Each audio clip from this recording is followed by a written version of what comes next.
લોકહિતના પ્રશ્નોને વાચા આપવાને લઈ ફરી એમએલએ કુમાર કાનાણી ચર્ચામાં આવ્યા છે। સુરત મહાનગરપાલિકાના કમિશનરને પત્ર લખી જણાવી જમીન સ્તર પરની હકીકત અને સુરતના વરાછા રેસિડેન્શિયલ વિસ્તારમાં કમર્શિયલ ઇન્ડસ્ટ્રીયલ એક્ટિવિટી શરૂ થઈ હોવાની વાત પત્રમાં જણાવી છે। સુરત મહાનગરપાલિકાના કમિશનરને પત્ર લખી જણાવવામાં આવ્યું હતું કે જમીન સ્તર પરની હકીકત અને સુરતના વરાછામાં રેસિડેન્શિયલ વિસ્તારમાં કમર્શિયલ અને ઇન્ડસ્ટ્રીયલ એક્ટિવિટી શરૂ થઈ હોવાની વાત પત્રમાં જણાવી। રેસિડેન્સી વિસ્તારમાં આ કામગીરીના કારણે લોકો મુશ્કેલીમાં હોવાનું જાણવા મળ્યું। આ ઉપરાંત સુરત શહેરમાં ભેળસેળિયા અને નકલી ખોરાક બનાવતા લોકો બેફામ બન્યા હોવાની પણ વાત તેમને પત્રમાં કરી। ઉપરાંત તેમને બજેટમાં થતા વાયદાઓની વાત કાગળ પર જ હોવાની વાતનો ઉલ્લેખ કરવામાં આવ્યો। મહિલાઓ માટે પિંક ટોયલેટ, તાપી નદી પર અશ્વિન કુમાર ફૂલપાડા અને ઉત્તરાયણને જોડતો ઓવરબ્રિજ, શહીદ સ્મારક અને લાલ કિલ્લાના નાઇટ શોનું આયોજન કરવામાં આવ્યું।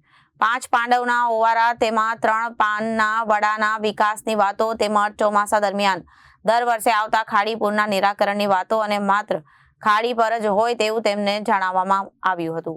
બીજી તરફ સ્માર્ટ સિટી, મેગા સિટી સુરતમાં ખાડીના કારણે ગંદકી, મચ્છર અને ખાડીપુરના ત્રાસથી સુરત માટે શરમજનક તેમને જણાવ્યું હતું।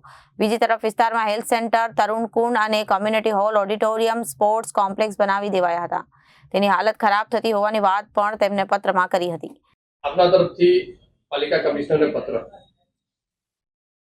સુરત મહાનગરપાલિકા મ્યુનિસિપલ કમિશનરે જે ડ્રાફ્ટ બજેટ રજૂ કર્યું છે એની અંદર કમિશનરશ્રીએ સુરતને world class happy healthy city બનાવવાની વાત કરી છે। તંદુરસ્ત સિટી, રહેવાલાયક સિટી,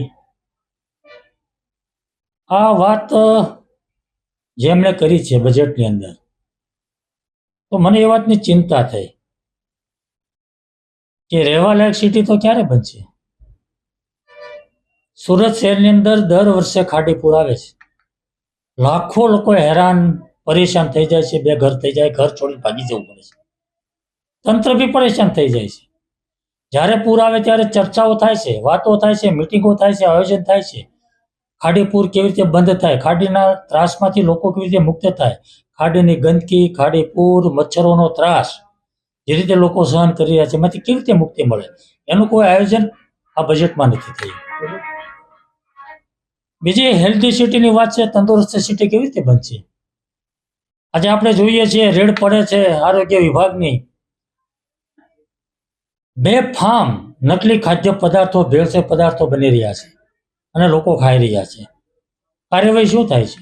રેડ પડે, દંડ થાય, સેમ્પલ ફેલ થાય, એકાદ દિવસ કદાચ પોલીસ કેસ કરે કોઈકમાં તો એકાદ દિવસની અંદર જામીન મળી જાય, છૂટી થાય, ધંધો શરૂ થાય છે। કઈ દુકાન બંધ થઈ, કોના ધંધાઓ બંધ થયા ડુપ્લિકેટના? એટલે હેલ્ધી સિટી કેવી રીતે બનશે એની કોઈ ચિંતા નથી। મારો વરાછા રોડ 45-50 વર્ષથી 50 વર્ષથી રહેણાંક વિસ્તાર છે, બેફામ રીતે કોમર્શિયલ બની રહ્યું, ઇન્ડસ્ટ્રીયલ બની રહ્યું છે, જ્યાં લોકો 45-50 વર્ષથી રહે છે એની અંદર ગોડાઉનો બને, ઇન્ડસ્ટ્રી બને, દુકાનો બને, કારખાનાઓ બને, કેવી રીતે લોકો રહે છે? આજે વરાછા રોડને લોકોને વરાછા રોડ છોડીને ભાગી જવું પડે એવી પરિસ્થિતિ નિર્માણ થયું છે। કોના પાપે થયું છે? લોકો કેવી રીતે સુખીથી રહી શકશે, કેવી રીતે રહેવાલાયક સિટી બનશે? આ મારા પ્રશ્ન।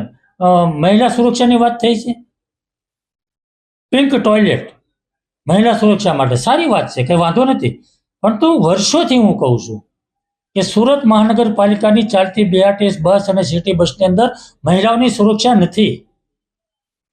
અનેક વાર છેડતીના બનાવો બને છે, વિડીયો વાયરલ થાય છે, તો મેં અનેક વાર કીધું છે કે મહિલાઓ માટે બસ અલગ હોવી જોઈએ। એમાં કોઈ મહાનગરપાલિકાને ₹1 ખર્ચો નથી।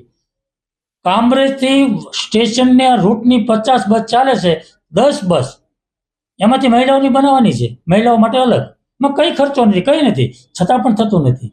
મહિલા સુરક્ષાની વાતો કેવી રીતે થાય છે? ખાલી ટોયલેટ બનાવવાથી મહિલાઓની સુરક્ષા બની છે? તો આ વાત જે મારી છે, જે મુદ્દાઓ છે, એક બજેટની અંદર સમાવેશ નથી થયો। એટલે બજેટની અંદર સમાવેશ થાય અને એનું આયોજન થાય અને એનું વ્યવસ્થિત આયોજન કરી એનું નિરાકરણ થાય એવી મારી આ વાત છે। Reporter Arvind Rathod, Janadesh news, Surat.